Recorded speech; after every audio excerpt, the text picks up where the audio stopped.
ولی جس کا راستہ اللہ ہدایت کا راستہ قرار دیتا ہے، اللہ کا راستہ، نبی کا راستہ، وہی صراط ہمارے 11 معصومین اپنے اپنے عہد میں انسانیت کو ہدایت دیتے رہے۔ 11ویں کی شہادت کے بعد وہ 12واں امام جو آج بھی ہادی ہے کائنات کا، ولی ہے، امام ہے، حجت ہے، صاحب عصر ہے، زمانے کا مالک ہے، اس کا دور قیامت سے جڑا ہوا ہے، اسی لیے ہمارے ہاں امامت کے بعد قیامت ہے۔ ہمارے جتنے بھی معصوم ہیں، 14 معصوم، سب کی صفات آیات قرآنی کی روشنی میں واضح ہیں۔ زیادہ دقت طلب بات نہیں ہے، نہ کوئی گھماؤ پھراؤ ہے، نہ کوئی ادق گفتگو ہے۔ سیدھی سی بات یہ ہے کہ اگر اللہ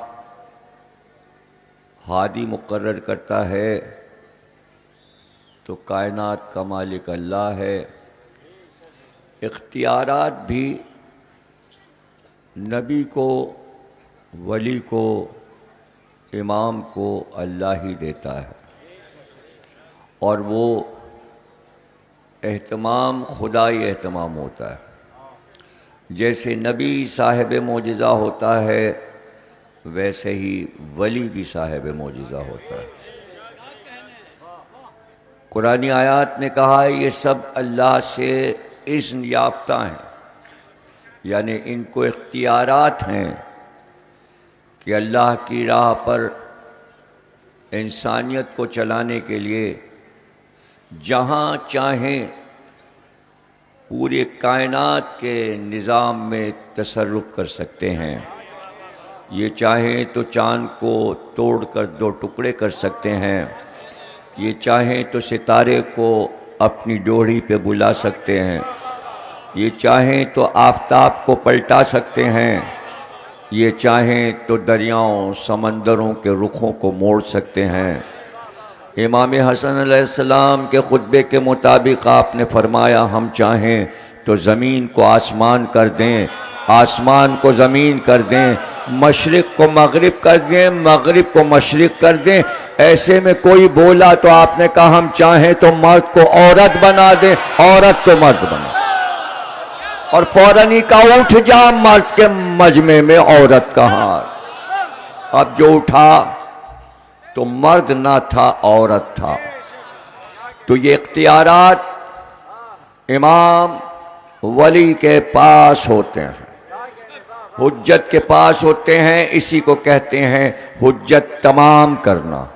اسی لیے آخری امام کو حضرت حجت کہتے ہیں، اس لیے کہ تمام انبیاء کے معجزات امام کے پاس ہوں گے۔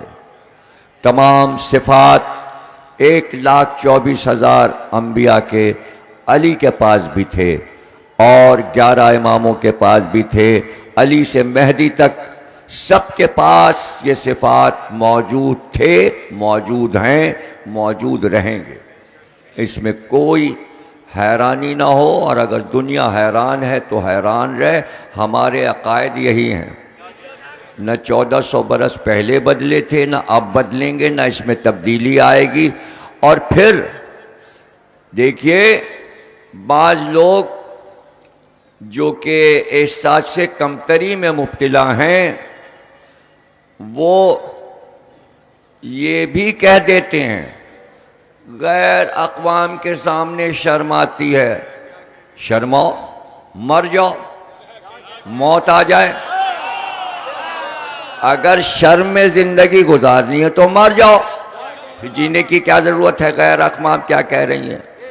غیر اقوام، ہر قوم دوسری قوم پہ اعتراض کرتی ہے۔ یہودیوں نے عیسائیوں پہ اعتراض کیا، عیسائیوں نے یہودی پر اعتراض کیا، اور جب اسلام شروع ہوا تو یہودیوں اور عیسائیوں نے اسلام کا مذاق اڑایا، انبیاء کا مذاق اڑایا، معجزات کا مذاق اڑایا۔ اب بھی کافر اور مشرک اور دہریہ جو اللہ کو نہیں مانتا وہ مسلمانوں کا مذاق اڑا رہا ہے۔ تو مذاق اڑانے سے کیا قومیں اپنا دین چھوڑ دیتی ہیں؟ نہیں، کوئی دین نہیں چھوڑتا۔ سب سے زیادہ مذاق ہندوؤں کا دین ہے، جہاں اب تک سائنسی دور میں وہ ہاتھی کی پوجا کر رہے ہیں، سانپ کی پوجا کر رہے ہیں، گائے کی پوجا کر رہے ہیں، مگر ان کا اختیار و اقتدار دیکھو کہ اپنے ملک میں گائے نہیں کٹنے دیتے۔ اگر ایک مسلمان گائے کاٹ دے تو اس کا گلا کاٹ دیتے ہیں۔ تو وہ جہالت پہ اصرار کر رہے ہیں۔ ہمارا مذہب تو عقل ہی عقل ہے، علم ہی علم ہے، ہم کوئی جہالت کی بات نہیں کرتے۔ وہی کہتے ہیں جو قرآن نے کہا، بال برابر ہم قرآن کے کسی آیت کے معنی و مفہوم سے نہیں ہٹتے۔ ہمارے عقائد قرآن کے عقائد ہیں۔ اب کوئی قرآنی آیات پر ہی اعتراض کر رہا ہو اور قرآنی آیات کو نہ مان رہا ہو تو اس کا تو کوئی علاج نہیں۔ کلمہ گو ہو اور قرآنی آیات اور اللہ کے معجزات پر یقین نہ ہو تو ہم اس کے لیے کیا کریں؟ ہم کیا کر سکتے ہیں؟ انہوں نے، قرآن کہہ رہا ہے، کیا سرکار کا مذاق نہیں اڑایا؟ جب وحی آئی تو انہوں نے مذاق نہیں کیا؟ مذاق ہی تو تھا، جبھی تو سورہ تبت یدا ابی لہب کائے کے لیے اترا، اس لیے کہ ابو لہب سرکار کا مذاق اڑاتا تھا۔ جب سرکار چلتے تھے تو ان کے پیچھے ہاتھوں کو نچا کر نقل کرتا تھا رسول اللہ کی مذاق میں۔ اللہ نے کہا تبت یدا، ٹوٹے تیرے ہاتھ۔ اور اس کی بیوی ابو لہب کی بیوی ام جمیل کون ہے؟ ام جمیل یزید کی سگی پھوپھی ہے، اسی خاندان کی ہے۔ جب رسول اللہ آتے ہوتے تھے تو کانٹے بچھا دیتی تھی راستے میں، جو رسول کے پیروں میں چبھ جاتے تھے۔ تو سرکار کی محبت میں اللہ نے سورہ اتارا، حمالۃ الحطب۔ یہ جو ابو لہب کی بیوی ہے، اس کی گردن میں رسیاں ڈال کر ہم کھینچیں گے۔ یعنی یہ بھی تو دیکھو کہ پورا مکہ دشمن ہے رسول کا، لیکن تبرہ کا سورہ بھیج کر رسول سے کہا پڑھو، ڈرو نہیں۔ ابو لہب کو بھی برا کہو، اس کی بیوی کو بھی برا کہو۔ تو جب میرا رسول کافروں سے نہ ڈرا تو میں مسلمانوں سے ڈر جاؤں؟